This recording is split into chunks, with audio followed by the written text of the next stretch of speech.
Halalan 2016 na taon. Isang tao sa 6 na taong panunungkulan.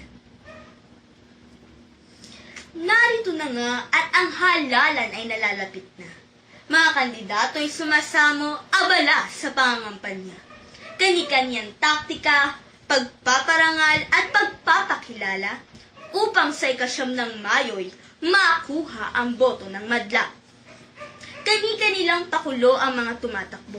Sila ang laman ng mga periodiko, telebisyon at radyo. Mapa-Facebook at Twitter, usapay tungkol sa mga kandidato. Kaya't dito matatanto kung sila ay sino at ano. Silipan ng silipan at kapwa nag-aagawan sa titulong pagkapangulo. Edukasyon daw ng isa sa kanila'y peket panloloko.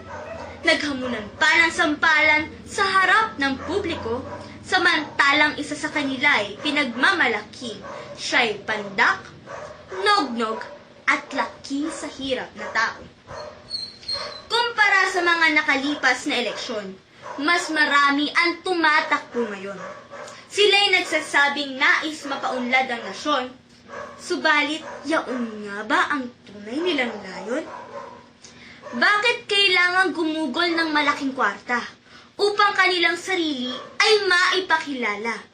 Samantalang sa kanilang mga gawa ay atin ang makikita kung sila ay karapat-dapat na iupo at italaga. Hindi nila masisisi ang mamamayan kung sila ay pagdudahan. Questionin ang perang pinangampanyay, saan ang pinanggalingan? Di kaya'y pag naluklok sa upuan, matutong magnakaw at umani ng yaman? Bansang gutom sa pagbabago at uhaw sa kasaganaan. Sana'y magkaroon ng magandang resulta pagkatapos ng halalan.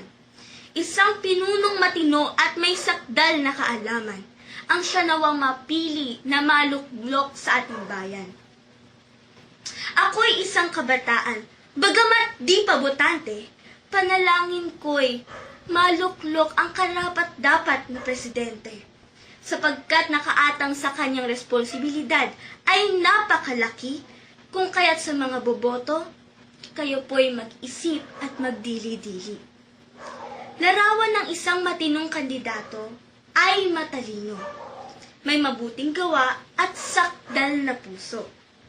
Sa kanyang kapwa-tao, siya'y tunay na maamo, ganyan ang nararapat na maging pinuno. Pangulo ng bayan, dapat may takot sa Diyos, dahil kung ganito kanyang katangian, siya'y magiging maayos.